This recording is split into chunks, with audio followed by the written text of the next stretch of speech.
Hey everyone, it's Cathy Zielske. Welcome back to the craft/dining room. Watercolors, am I right? Okay, I didn't really say anything about them to be right yet, but if you are intimidated by your watercolors that sit in your drawer and don't get any love, I have an idea for you. Bust them out, stamp something down, emboss it, and then just paint over it with a wash of color. Keep your colors simple, maybe 2 or 3 colors that sit next to each other on the color wheel, and you can create really pretty watercolor wash backgrounds like that. Well, I mean, you do have to let them dry, so it's not really. It's a great way to build your confidence with your watercolors, and 9 out of 10 times, they turn out pretty cute. So I've got a couple cards for you with watercolor wash backgrounds coming up next. So here's a look at the cards that I'll be creating one today on camera, and then I've got a second card to share with you, but they both just feature the same easy wash of watercolor. It's a really easy technique to do, so let's jump into the card project and start out by taking a look at the supplies. The stamps today come from a 6x8 set that I designed called Good Cheer. Lots of fun holiday greetings. And my watercolors today are from American Crafts. This is just a simple palette I've had for a while, and I thought I would break these out to play. I've got a little bit of clear embossing ink and some white powder because I am going to do the emboss resist, and just a big old paintbrush to add my color, plus other supplies as we go. I'll be using the Aquarello Artistico Extra White watercolor paper today, and I'm just going to take off the big old B of Good Cheer greeting, pick it up with my MISTI door, and then I will reposition my watercolor paper because I'm going to stamp this a couple times to get a good impression, so I thought a second magnet would work. And then I'm going to run my fingers over the stamp. This is brand new, and this will kind of help to remove some of the coating from manufacturing.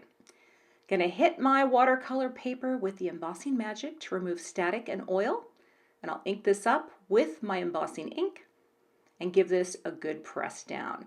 Now, I am going to stamp this twice just because, you know, the watercolor paper, it's a little toothier, right? It has a little more texture, and I really want to make sure to get the best impression possible.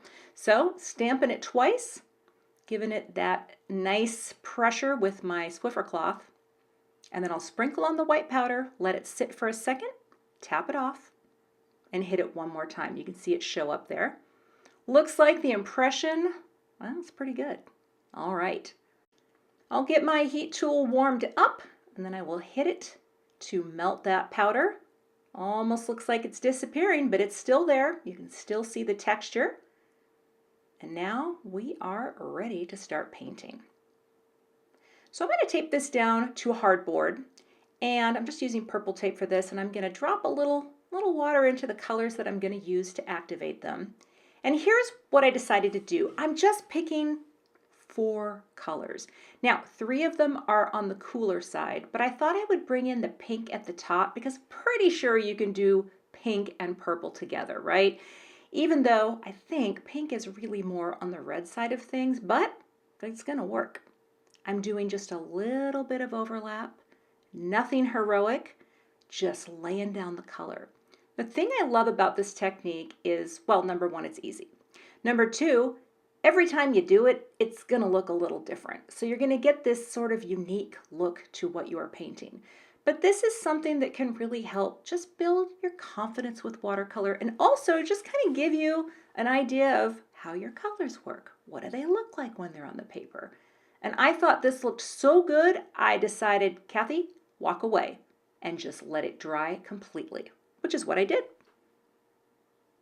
Once it was dry, I framed it out with one of my favorite panel dies. This is from Waffle Flower Crafts, my A2 layers dies, because I knew I wanted to cut a panel out, which also helps to flatten out the piece, and I'll run that through my Gemini Junior off camera. Now I've got this ink, it's a little white ink, and I'm going to sprinkle it on. Now I learned this technique from watching a video from my friend Laura Basson, and I'm just using an old damp toothbrush to sprinkle on the snow. Isn't that great? It gives you much more of a splattery look. It's pretty easy to do. Just got to make sure to wash that finger before it all dries. I thought that looked really fun. Now for the question of the ages. Ivory card base or white card base?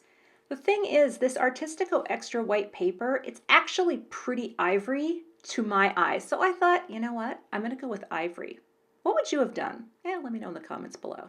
We're moving ahead. I'm going to score this at 5.5. This will be a US A2 card, so 4¼ inches wide by 5.5 tall. And then I'll give that a nice press down and put a little piece of tape just to keep the card base flat when I'm adding my panel. I've got some foam tape on the back of my watercolor piece and just popping that up with that nice margin of framing, well, ivory space. Oh, I think it looks so good.